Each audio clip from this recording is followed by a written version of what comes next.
you much. You're welcome.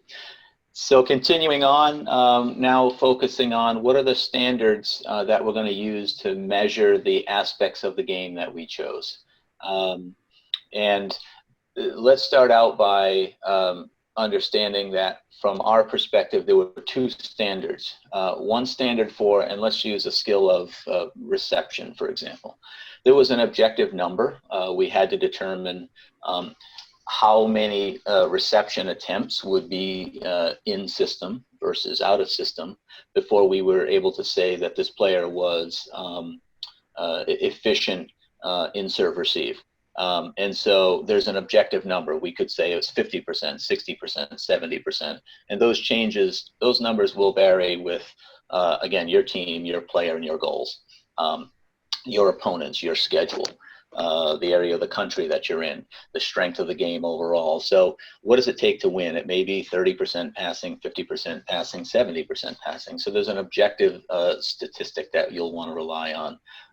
But yet there's also a second way to measure performance, and that is the player better today than she was yesterday? So if you've, for example, decided that in your league, in your area, your players need to receive serve at a 60% efficiency rate, or 6 out of 10 balls are in system, and that's what you need to win. You could have a player or a group of players who are passing 30%. Well, you may take a look at that and say, okay, well, they're not yet proficient in the skill. But it's also important to understand that you're going to measure that player against her yesterday's self, if you will, or what she was doing last month. So you have two measures of success. One measure is the player proficient, by which we mean, is the player reaching our objective statistical performance number? And second, even if she's not, is she getting better over time? Is she better than she was last week? Is she showing improved performance over the week before, the month before, the year before? And we'll discuss that concept a little bit later when we get into player motivation. But so revisiting the topic of what standards are we measuring. So the first, and I'll give a lot of data, and these numbers may be right for you, but they may not be. So in the first ball kill phase of the game, our standard was overall, we wanted our players to be getting a first ball kill at 53% of the time. So 53.5% of the time was the number that we thought was necessary in order to have a reasonable chance of winning the game. So that's the first ball kill. So slightly over 5 out of 10 swings we expected to result in a first ball kill. We then looked at that by quality of pass as well. So if the pass was in system, if we received the ball well in system, we expected to get a first ball kill just under 60% of the time. That was our performance metric.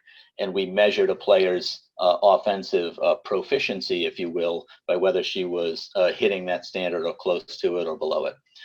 When the play was out of system, when we received out of system, we still had a metric, which was we expected the players on that play or those plays to be getting a first ball kill at a rate of 46% of the time.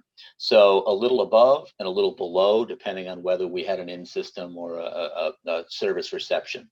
So those were the numbers that we used, and those were when we measured players in practice day after day and week after week. We keep, and I'll talk about this a little bit later, we kept logs on the players and provided stats reports for each player.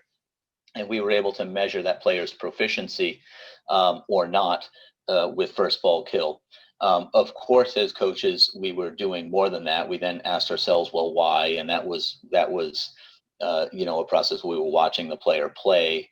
We were looking at whether she was performing consistent with our teaching keys, what the quality of the approach looked like, whether she was seeing the court well, whether her approach was technically sound. So we, of course, had our traditional coaches' tools for improving performance or looking at why we were performing a certain way. But the data allowed us to determine whether a player was sufficiently proficient at that skill or not. And then we, of course, would use that to determine, when we designed practice, does this player need more training in this skill or less training in this skill based on her proficiency level. That was first ball kills. One of the things that was obvious to us after some time, which is first ball kill is heavily influenced by serve receive. So the quality of service reception often drove whether the player or that pair was going to get a first ball kill. So the next thing we looked at was service reception, and we measured thousands and tens of thousands and through this year, hundreds of thousands of serve receive passes, and we measured all of them and provided the players with the data.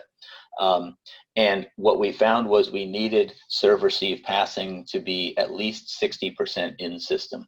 Again, to be able to run an offense that was capable of winning against the players that we were playing in on the schedule that we had. And I think at this time it's important to understand the context. I'm talking about U.S. women's college beach volleyball right now. So this is not juniors, it's not high school level, and it's also not professional level on any of the international tours. I suspect those numbers would be much different there, but these numbers are culled from approximately 6 years of women's collegiate beach volleyball. So now we had a metric for first ball kill in system and out of system, and overall we had a metric for serve receive passing, and we continue to monitor players and measure their performance against those standards. But again, the coach has at least